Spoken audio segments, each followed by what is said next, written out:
Hello, guys. I'm Mahesh Golani back again.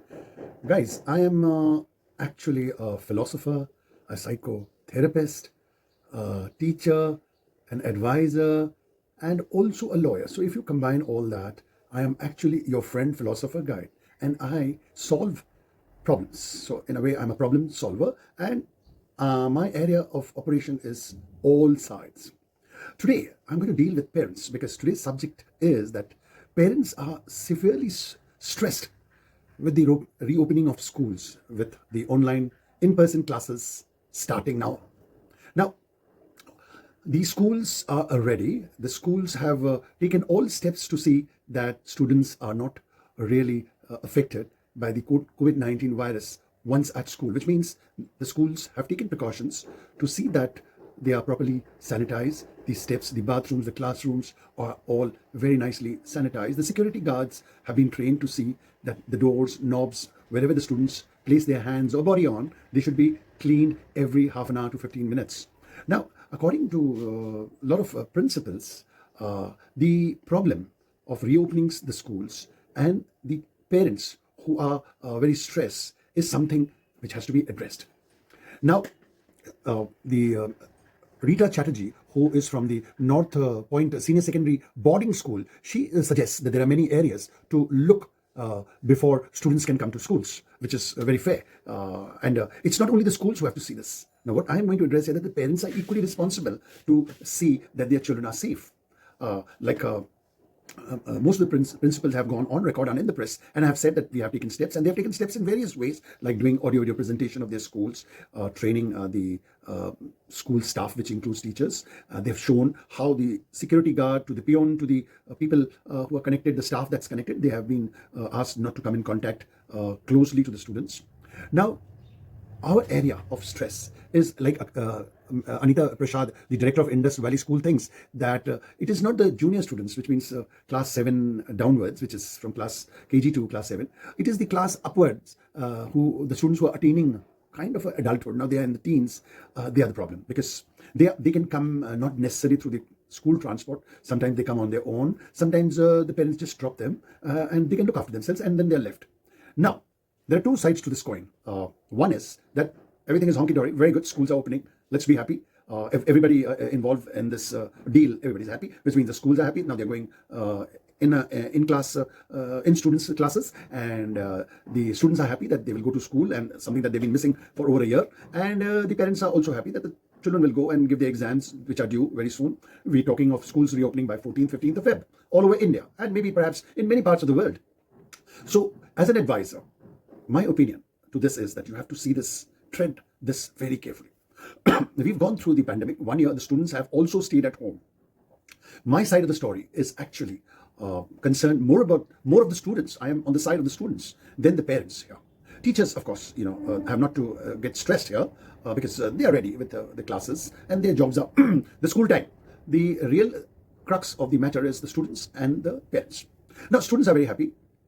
Okay, they will meet their friends. But what I want to tell you is to be careful when students of the higher classes are going. Now, they have gone through a period of loneliness, a period of online classes at home, staying too much at home, being tutored by parents and being lectured by parents, relatives, and even neighbors. And if they were more at home, they may have put on weight. They may have gone through depressions of a smaller kind, but those students have not been able to complain. Now we have to address this age group, the students of this age group. So what should we do?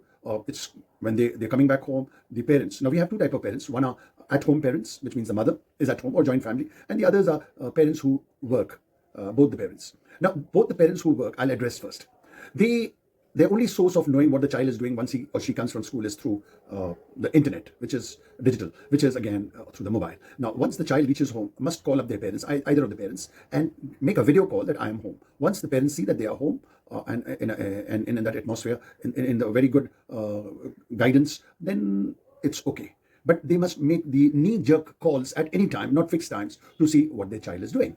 Whether the child is at home or at the ground or gone out, and where has the child gone? This tab has to be kept. Now, all these measures have to be taken for the first 6 months. Once these 6 months go, everything will be all right. We'll be in normal life, which was prior to this COVID-19 onset, which is all very good. Now, the schools are also taking these chances, and reopening is not that they don't have problem, but then exam time, it's now exam time. So students must give their exams. So first 1 month or 2 months, maybe they will be busy with the exams, and the students will be also studying most of the time at home, and they should be studying.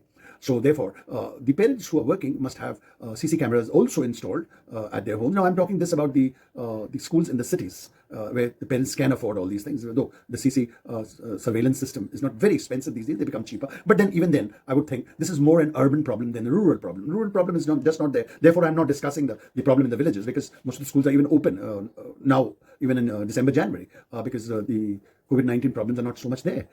What the parents will also be interested to know is the COVID-19 steps, the virus's steps that schools are taking, because these senior students, it's just possible that they may catch the virus. So first, you have to ensure that they do not catch this virus, the parents as well as the teachers at school. There are a lot of methods. Second, the senior students who have gone through quarantine and stay at home may be just excited to meet students of the opposite sex, or maybe interested in things that they couldn't do at home, now would do and overdo it. So anything that they were censored at home, they might now try to overdo. You have to be careful there. Each child is different, each parent is different, so you have to deal this for the first 6 months, not more. Now, the students who are within the age of 4 to 14 are not a problem really in that sense of the term. I'm talking about 90 to 95% of the students. They are still controlled by the parents. But here again, I'll say parents, don't be too strict on your children, whether they are below 14 or above 14. Give them time. Look at them. What are they doing? Take steps accordingly. The husband and the wife, the parents, must talk to each other that the child is doing this or that. But do not impose too much restrictions on them. They have gone through also problems. They can't tell you anything. But their problem is much, much more than the parents, the teachers, the schools, and the staff. Children. When I say children, which means students between the ages of 3 to 18, they have gone through problems much more than anyone who is senior. We must look at this with full heart and gratitude. We must deal this problem. We must deal with this problem with gratitude, with love, with compassion, with sympathy for the students. Come what may, senior or junior students. Once you've done this, you observed for the first, second month how your child is behaving, and slowly take steps accordingly. If you feel that your child is now going haywire, take those steps. Ultimately, if you feel that you cannot solve this problem, one solution to parents working is that one of the parent has to, for the first 6 months, work from home. There are these opportunities, these 70% of the parents may get a chance, one of them, to work from home. Go for that option, as long as your child is above 14 and the first 6 months, once you've taken care of that. The joint family or the parents, one parent staying at home, meaning a homemaker, mother, that's not a problem really. So what you have to see is observe for the first 3 months, let your child have a breathing space, also feel for the child who has gone through tremendous hardships. Hardships meaning there are a lot of things in there, their kind of hardships. So once they've gone through this and they have normalized meeting their friends, given their exams, promoted to higher classes, once they have mixed around, then you take your steps for 10% of the students who you feel are going haywire. For them, we will do another video how to work on this. Maybe help from a psychologist or an advisor would go a long way. Don't take any steps impulsively. This is a warning for the parents. Don't take any step, because we are all going through something which has never happened before in our lives. So we are learning. Learn nicely. Learn smilingly, learn for your own good and for your child's good. With that, I'm Mahesh Gulani signing off, asking you not to be stressed with this reopening of the schools. Feel happy. Do not worry. Bye-bye.